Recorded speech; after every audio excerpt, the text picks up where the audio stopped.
Good morning बच्चों। मैं सीमा शर्मा आज आपको वर्कशीट 45 नाज़ीवाद और हिटलर का उदय भाग 3 Nazism and rise of Hitler part 3 जो कक्षा 9th के लिए है को पढ़ाऊंगी। आज की वर्कशीट आपकी हिस्ट्री के चैप्टर 3 से ली गई है। आज की वर्कशीट में हमें पढ़ना है कि rise of Hitler, Nazi art of propaganda and destruction of democracy की हिटलर का उदय कैसे हुआ, नाजी की प्रचार कला कैसी थी और लोकतंत्र का ध्वंस कैसे हुआ। और इसके अंत में हम जो है क्वेश्चन आंसर पे भी डिस्कशन करेंगे। आइए चलिए देखते हैं आज की वर्कशीट का पहला टॉपिक हिटलर का उदय। बच्चों, आप जानते हो कभी आपने हिटलर की फ़ोटो देखी है? आज जाके आप गूगल पे ज़रूर देखना हिटलर कैसा था। हिटलर जो है एक व्यक्तित्व आकर्षक था उसका। जब वो भाषण देता था तो लोग उसकी बातों में सच में ही आ जाते थे। उसमें लोगों को मोटिवेट करने की, अपने कंट्रोल में लेने की अजब ही पावर थी। आइए चलिए देखते हैं कि जर्मनी में हिटलर कैसे आया। हिटलर जो था वो जर्मनी सेना में एक सिपाही था, सोल्जर था। जब फर्स्ट वर्ल्ड वॉर के बाद जर्मनी हार गया था तो उस पर काफ़ी वर्साई की संधि यानी कि ट्रीटी ऑफ वर्साइल जो थोप दी गई थी बहुत ज़बरदस्ती, जिसके कारण क्या हुआ था, वो बहुत दुखी और आग बबूला हो गई थी पूरी जर्मनी के सभी लोग।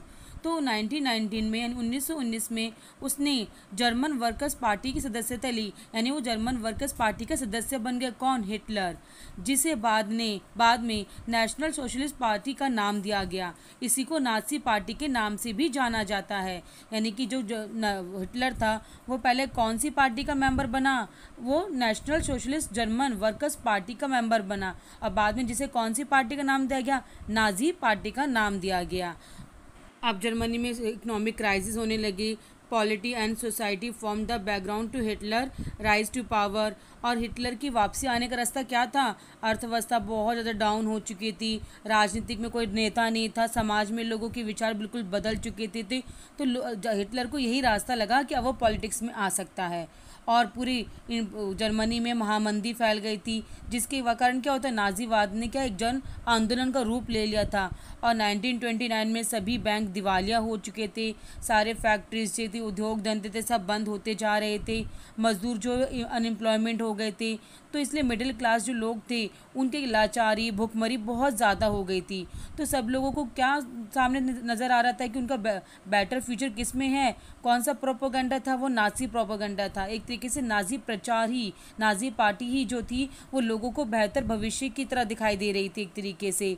तो 1929 में नाज़ी पार्टी को जर्मन संसद राइक्सटैग में चुनाव में जो है नाज़ी पार्टी को बहुत कम पॉइंट वोट मिले थे, 2.6। लेकिन 1932 तक आते आते वो 37% के वोटों से पूरे जर्मनी की सबसे बड़ी पार्टी बन चुकी थी। इस प्रकार जो है हिटलर जो है पॉलिटिक्स में आ गया था और जर्मनी का शासक बनने का उसका रास्ता पूरा खुल चुका था। आइए चलिए देखते हैं नाज़ी प्रचार का कला, यानी कि हिटलर ने कैसे जर्मनी में अपनी पॉलिटिक्स को बढ़ाने के लिए कैसे प्रचार प्रसार किया। हिटलर जो था वो बहुत अच्छा वक्ता था। वो अपने जोशीले भाषण से पूरे देश की शक्तिशाली राष्ट्र की स्थापना का सपना दिखाया और उसने लोगों को बताया कि वर्साई की ट्रीटी में उनके साथ क्या नाइंसाफ़ी, इनजस्टिस हुआ है, उसके प्रति बदला लेने की भावना पैदा करी।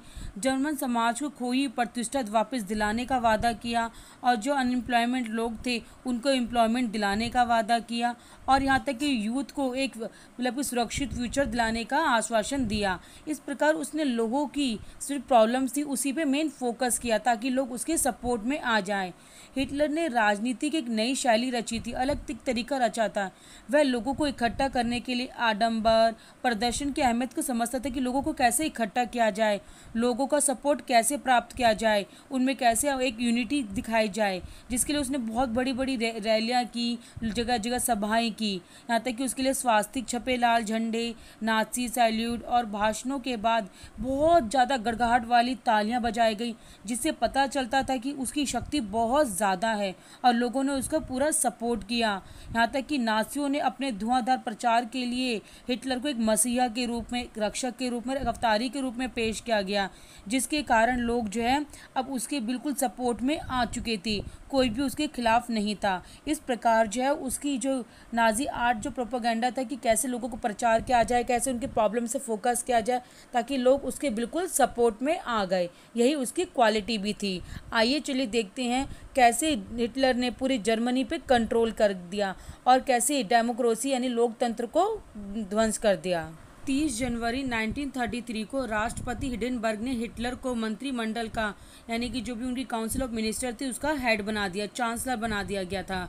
अब जो है हिटलर जो है वही नेता था जर्मनी का। अब नाज़ी पार्टी में जो रूढ़िवादियों को भी अपने उद्देश्यों से जोड़ चुकी थी। सत्ता हासिल करने के बाद जब वो पावर में आ गया तो हिटलर ने क्या करा, काफ़ी जगह जो संस्थान थे, जो उनकी संरचनाएं थी, उनको तोड़ना शुरू कर दिया गया, जिसके लिए उसने क्या करा, the fire degree of 28 Feb 1933 को यानी उसने कुछ नियम और कानून बनाए 28 फरवरी 1933 को, जिसमें कहा गया कि कोई भी प्रेस, कोई भी सभा उसके खिलाफ कुछ भी नहीं बोलेगी, यानी कि सब उसी के कंट्रोल में रहेंगे। और 3 मार्च को 1933 को एक विशेष अधिकार अधिनियम जिसे इनेबलिंग एक्ट भी कहा जाता है में संसद के सारे अधिकारों को उसने बंद कर दिया और ये कहा कि देश में जो है कोई भी राजनीतिक पार्टियां नहीं रहेंगी, कोई ट्रेड यूनियन भी नहीं रहेंगी। इस प्रकार उसने क्या करा, इकोनॉमिक पर, मीडिया में, यहाँ तक कि उसने सेना पे, कोर्ट पे, सभी पे पूरा कंट्रोल कर लिया, जुडिशरी पे पूरा कंट्रोल कर लिया।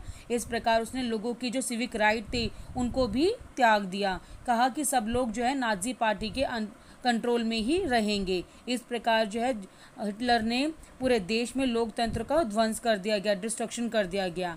आइए चलिए देखते हैं प्रश्न 1। हिटलर के उदय के कौन कौन से कारण थे? What were the causes for rise of Hitler? एक तो था इकोनॉमिक क्राइसिस थे, पॉलिटिकल कोई लीडर नहीं था और समाज में संकट बढ़ते जा रहे थे, जिससे कि हिटलर को पॉलिटिक्स में आने का मौका मिल गया। आइए चलिए देखते हैं प्रश्न 2। जर्मन लोगों से हिटलर ने क्या क्या वादे किए कि पॉलिटिक्स में आने के लिए उसने क्या क्या प्रोपोगेंडा अपनाया, जैसे कि लोगों को एम्प्लॉयमेंट देने का प्रॉमिस किया उसने, और खोई प्रतिष्ठा वापस लाने का प्रॉमिस किया, शक्तिशाली राष्ट्र की स्थापना की, बेरोजगार लोगों को रोजगार दिया गया और नौजवानों को सुरक्षित भविष्य का आश्वासन दिया गया। इस प्रकार लोग जो है वो अच्छा वक्ता तो था, अच्छा स्पीकर तो था, लोग उसके बिल्कुल मतलब कि प्रभाव में बहुत ज़्यादा आ गए थे।